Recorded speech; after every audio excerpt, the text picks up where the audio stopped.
I love printing. I love printing. I love it. I love printing. Today, I have a special guest. Like all my guests are special and important. We have Scott Evans from Kenmore Envelope.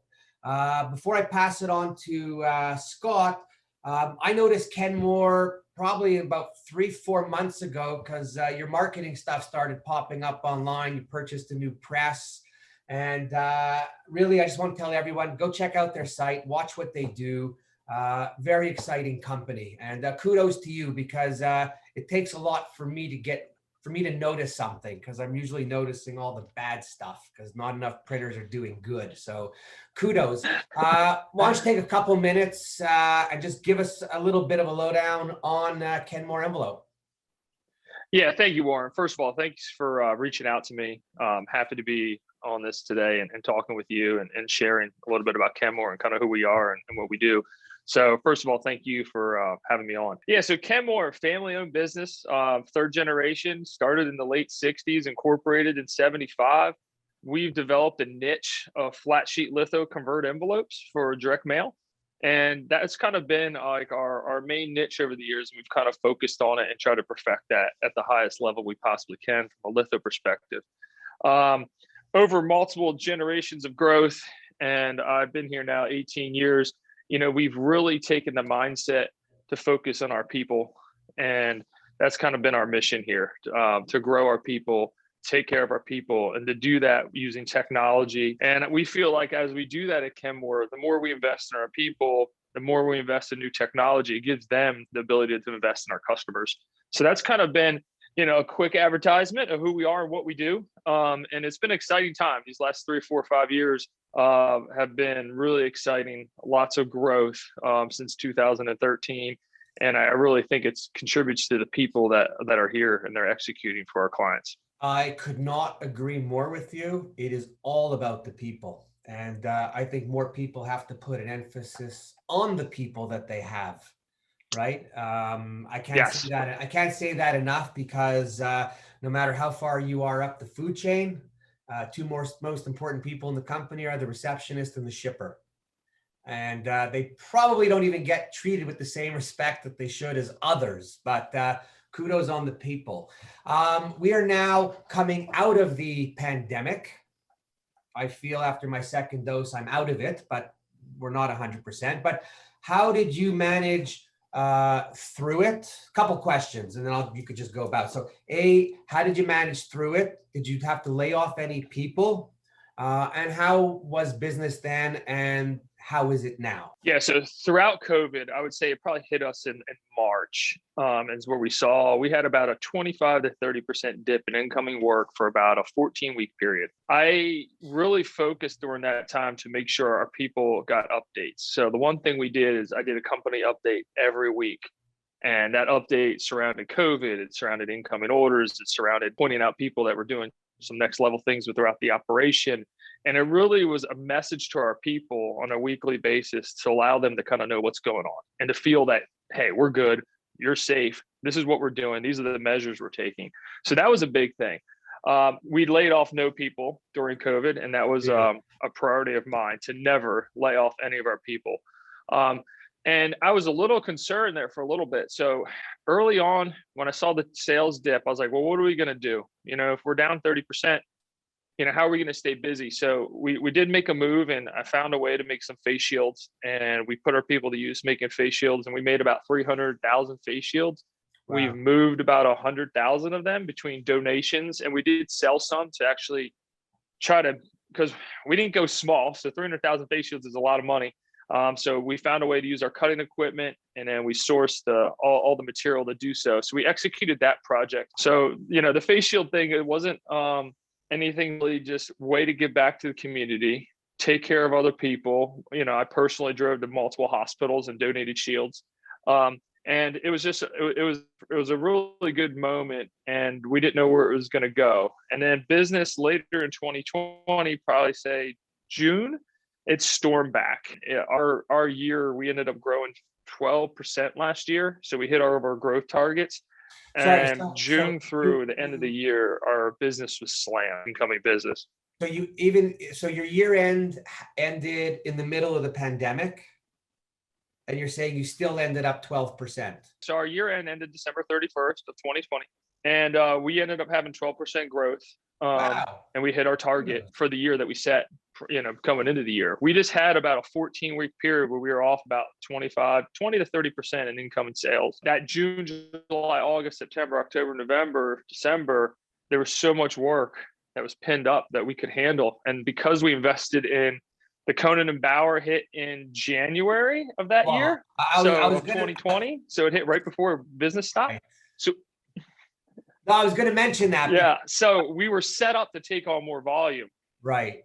Yeah. I mean, that, first of all, that press, I've owned the KBA. I know they now call themselves Cohen and Bauer, but to me, that sounds like a law firm. They'll always be KBA because it's just easier. But you know what? Best machines on the market. From my perspective with what I was doing, always loved them. So when I remember when watching your announcements, the new press, and all, I'm sitting there thinking, wow, if I had a full head of hair, I'd probably be pulling it out because it's a little scary going into this time with, with big numbers. Let me ask you a question, and I'm not asking customer names, of course, but you could say them. What is it that kept you so busy and jammed with the direct mail envelopes? Are you, first of all, do you print what goes in the envelopes, or are you just supplying envelopes to people? 99% of the time, we're just supplying envelopes. Okay, so good for my question then. What type of customer / industry were you so busy with? Because from all the people that I spoke to, it sounded like everything came to a grinding halt. And I spoke with some direct mail people who it was their main business, and they were off 50%. Yeah. So what helps us and what has always helped Kenmore over the years is we don't have like one or two or three really large clients. So we have a deep bench, let's just call it, of clients. But the mix of for-profit and nonprofit is really important to us. So that mix, I think, really kept us going. And what we saw is the nonprofits stepped up more. The nonprofits during COVID carried us. And then come June, July, August, like I said, the major mailing period, then they all came, right? But even some of our telecoms and banks and some of our other clients definitely scaled back in 2020. But the nonprofits, and where normally if it's a 50-50 mix, probably carried 65-70% of the load in 2020, because most nonprofits, if they don't mail, like that's their choice of return on investment. That's their income. So they have to mail. Where some of the other larger telecoms and banks, they have other avenues and they can pull back and still reach people in other ways, or at least attempt to. But what we noticed is our nonprofits carried it. So tell me a little bit more about the type of work that you do that's so special, because you have all this additional finishing, right? Yeah, so we have developed a niche in the industry to really try to become the best flat sheet litho envelope supplier in the country. That's kind of always been our goal. You can almost look at us from a high level as a commercial printer that specializes in just converting envelopes. So instead of our converting equipment be more like on the commercial side, ours is all envelope folding equipment. So over the years, that's been our niche. We still have jet work and we still have flexo capabilities, but we have pretty much focused on that niche and purchased all of our equipment around that niche. So even all my new folders that we purchased from Winkler and Dunnerby, W&D, none of them have print units on it for the most part. My two 627s, no print units. My 628, that's brand new from them, no print units. My 410 does have some printing. My 326 has some print units, but for the most part, we're printing flat sheets. We're cutting them and converting them. And as we see the industry, the data keeps getting more targeted. The run sizes are a little more targeted, a little smaller, from the past. So we feel like the niche we're serving is a little underserved in our industry. So I think there's a lack of capacity on the flat sheet litho envelope side. And we continue to add capacity in that arena. And it's allowed us to grow in a market that's fairly flat. I think we can all admit that direct mail is pretty flat. So our niche it was a good choice that the company made even years before I became the CEO, that this was what we were going to focus on. And for my 15 years selling here before I was CEO, that's just what we went out and talked about. That's just what we focused on, and what we sold was all litho cover envelopes. What type of customers are using what type of finishing? Because that's expensive stuff for mailing. Yeah, it is. But you know what our customers have found is they have to stand out in the mailbox, and they have to get noticed if they want to get their returns on the investment. So the customers that are using some of these would surprise you. Like our first cold foil job is for a nonprofit company. It's for 550,000 pieces. It's actually the first, let's say, paid for job besides some of the testing we've done. It was for a nonprofit. So we're taking a lot of the work that used to be done hot foil on the nonprofit side and switching it to cold foil. But on a lot of the higher end finishing, telecoms, banks, auto, you know, they really take advantage of the soft touch, the spot UV, the texture, the trailing edge die cut. So we as a company have decided, like, hey, we want to be able to offer any finishing that you can possibly offer to a client. We don't want to be able to say, no, we can't handle that, right? So adding the cold foil unit was just another way of taking that philosophy of being cutting edge, of having all the special embellishments to it, to the market. And that's kind of been our direction. It's been our niche. And our clients over the years, especially the agencies, have always come to me and say, what's new? What's next? What can you do for me, Scott? Like, what can you do different?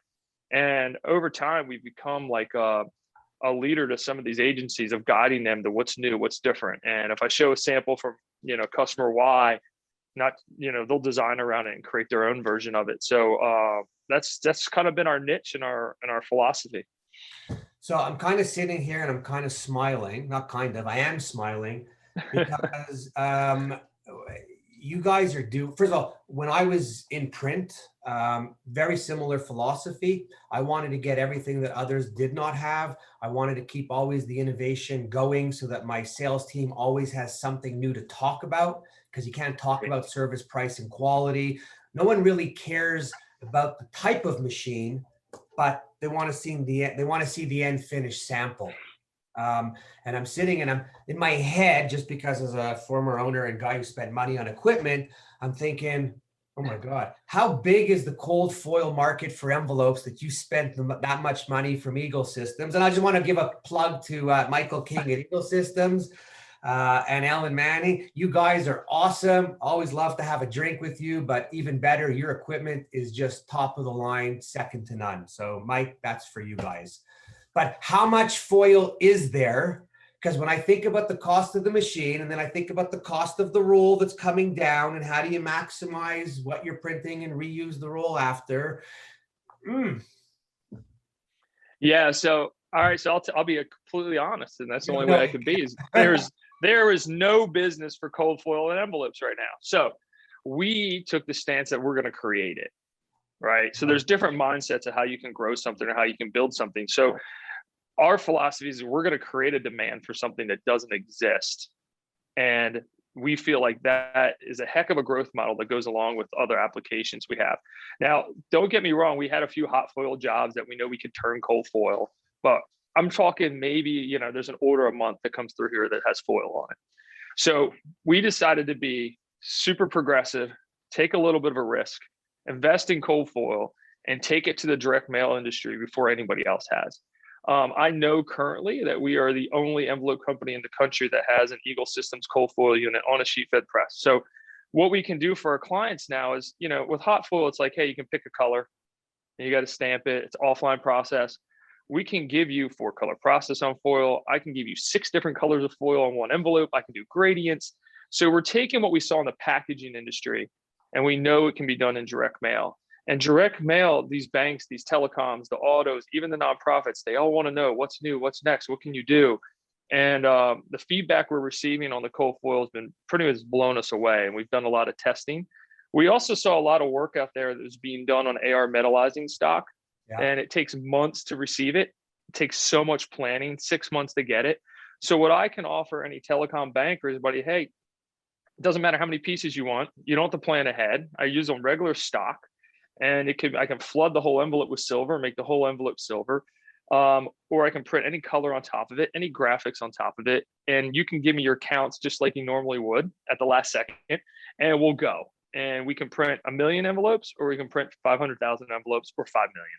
It doesn't matter because you don't have to plan for that stock that takes 6 months today. So we, yeah, this is the first piece of equipment, like I said, that we've ever purchased in Kenmore's history that we have no business for, but we're going to create a market for it. So when I purchased the 56-inch press, very similar.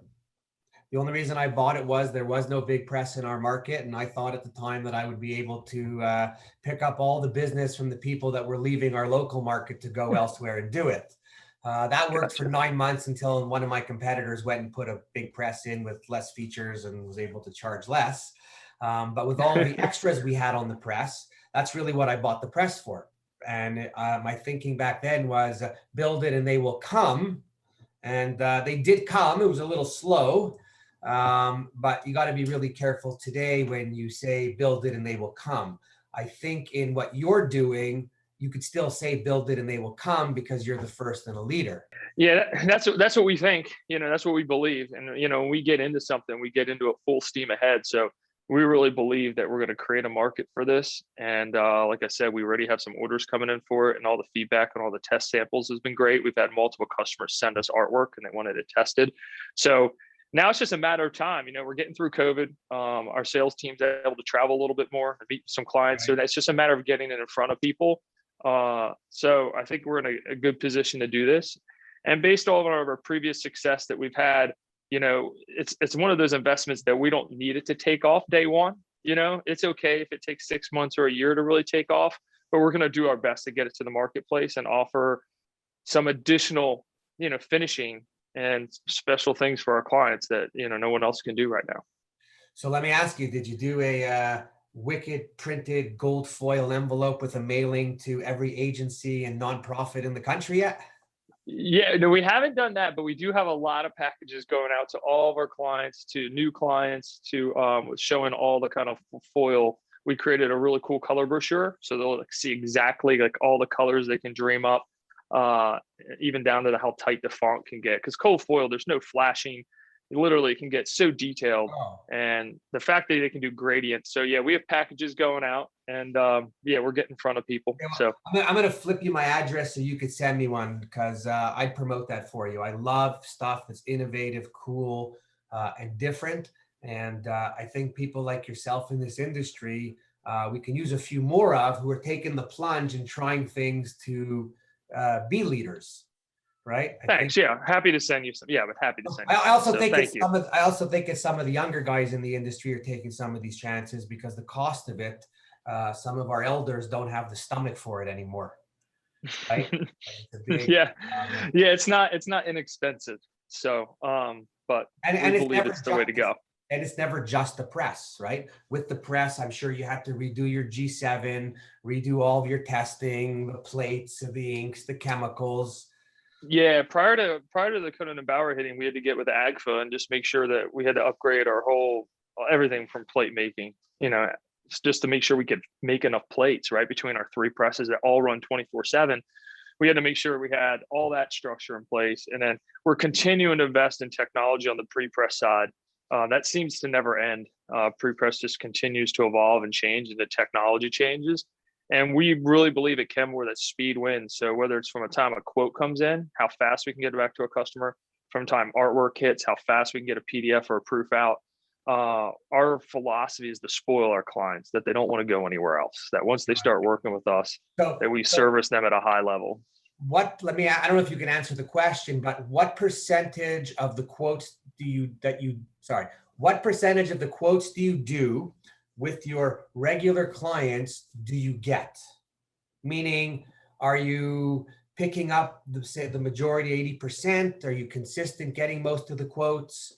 Or is, quote and pray?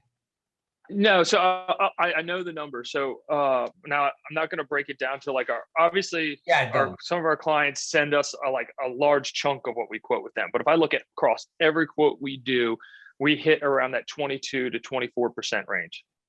So that's kind of the world we live in. Now, some of the work we quote isn't always the best fit for us, but sometimes another supplier can't make it happen. And if they need us to do a flexo job for $3 million, because we can make the schedule, but we try to provide our clients that take care of us, we try to quote all their work.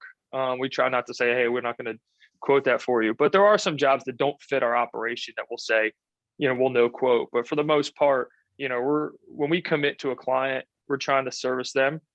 We focus on our niche, but we're not going to leave them hanging. If they want a price from us on XYZ, they might have their number one supplier for 3 million flexo, but we're going to make sure they have a number for us where if they're in a jam, they can rely on us to execute it for them. Cool. So, and with your clients, do you keep this, say you quote whatever, 100 things, so you quote 100 things and you get 60% with a client. Are your clients consistent like that with you?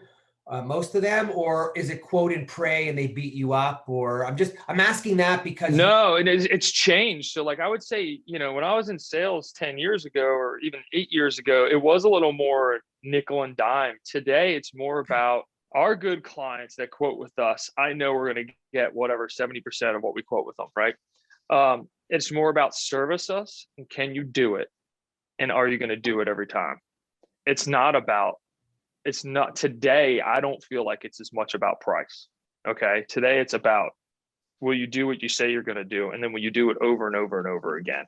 So that's what we're seeing with our good clients. It's not, we obviously keep our pricing in line. A lot of these jobs repeat, very similar. This is not like you can gouge the market. It's not like that. It's just, they trust us. And there's a relationship there that they want to work with us. We want to work with them. And I don't know if this is just a Kenmore thing, but we just probably have a good 30 accounts that we have such a tight bond with, that we've been in it together for so long that we just really support each other. And during COVID, we had a few clients that just really stood out in that way and just made sure that we received like every single order that they did. And those clients, when they watch this, they know who they are.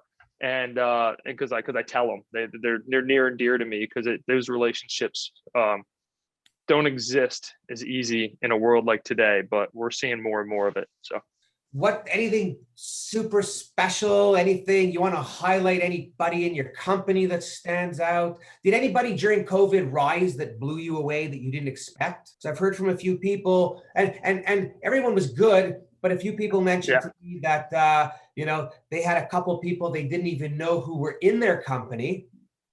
And then some people took on some initiatives and some roles, and they were like, wow, who are you? And nice to meet you. And now, they made more of an interest of knowing everyone in the company. Without singling anybody out, I think overall, we focused big time on our community during COVID. And we had multiple people lead that, but my COO, she kind of always spearheaded things. She saw things coming a little faster than most people. And I know that was a big part of that movement was like, hey, during 2020 is like really a year to focus on our people. What we can do for our people, how we do it better. Also, one of our supervisors, Clarence Johnson, he they would have potluck, which is called on the weekends. He'd bring a grill in, he would cook for his team. People started stepping up and just doing things differently. And so between Kristen and Clarence and, our sheep fed department had similar things going on with David Beals and Chris Kreider as they were growing that division with the new press and new equipment and technology. But I think overall, just kind of what we saw is our community here at Kenmore come together. And that was kind of the biggest thing that I want to highlight probably over the last 12 months is how tight niche our people are together and how we look out for each other. And it's just like a big family here.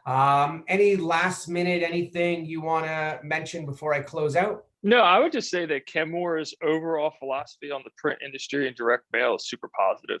We continue to hear more and more for our clients that if they want to grow their business, and this is telecoms, banks, if they want to grow, they use the mail. They know what kind of return they're going to get through the mail, right? Email, I think it kind of gets checked out. People don't want to see it, they don't want to deal with it. So what we're continuing to see, even in a unique market that we're in now with paper and different materials, is mail's continuing to be strong. It's continued to grow. It's going to evolve and change. But we are really optimistic in direct mail, and we believe in it. And I just want to, it's just been a good industry to our company. And we're just thankful to be a supplier to a lot of wonderful customers. And we're super excited to continue to grow and create more jobs. A big thing at Kenmore is we're creating more jobs for people. And, we want good people to come here, and we want to be part of a pretty special place.